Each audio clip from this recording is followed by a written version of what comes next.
Story time on how I found out that I was pregnant at 18. In October of 2020, I got into a car accident. And I was supposed to have surgery on my knee from the injuries. And before the surgery, I had to go through like extensive PT, all the stuff that like insurance will have you do before they approve you. It was set for December 17th. And I had to be there at like 7 a.m. I think. I don't know. It was really freaking early. So we get there and we do all like the pre-op. I'm all signed in, literally. I done my labs, everything. I'm literally in like my gown, fully undressed, about to get a fucking nerve block because I needed one on my leg. And the nurse comes in and she's like, get dressed, you can't have surgery. And I was like, why? This was during COVID, so I could not have anybody in the room with me. So it was just me when I found out. So my fiance was already home. The surgery place was like 45 minutes from our house, and he had literally been home for minutes maybe. So I call him and I'm like, no, actually I texted him and I was like, you need to come get me. And he was like, I literally just got home. Why do I need to come get you? And I was like, because I'm pregnant. I was so freaking happy because I have PCOS, if you don't know.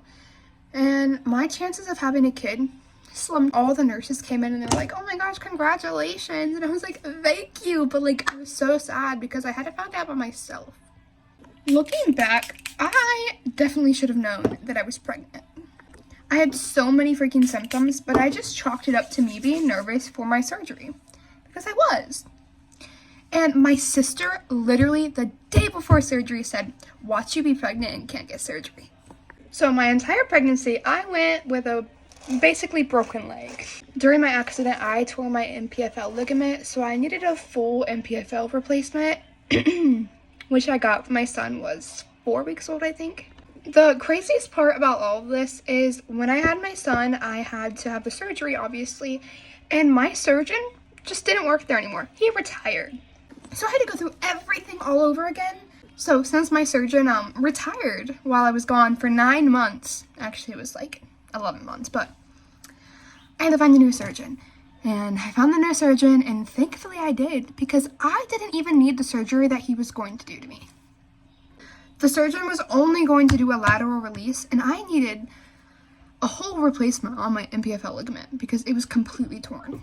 So my entire pregnancy and some of like my postpartum, I went with a torn MPFL ligament. I was breastfeeding when I had my surgery. So it was so rough because I had to pump. I was like exclusively nursing.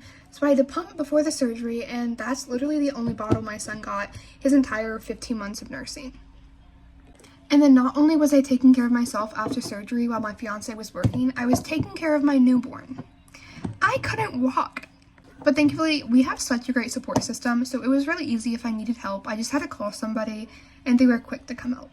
Hopefully with our next child, I'm able to have a smooth, easy postpartum experience. Because let me tell you, taking care of yourself on crutches while taking care of a newborn, exclusively nursing, is not for the weak.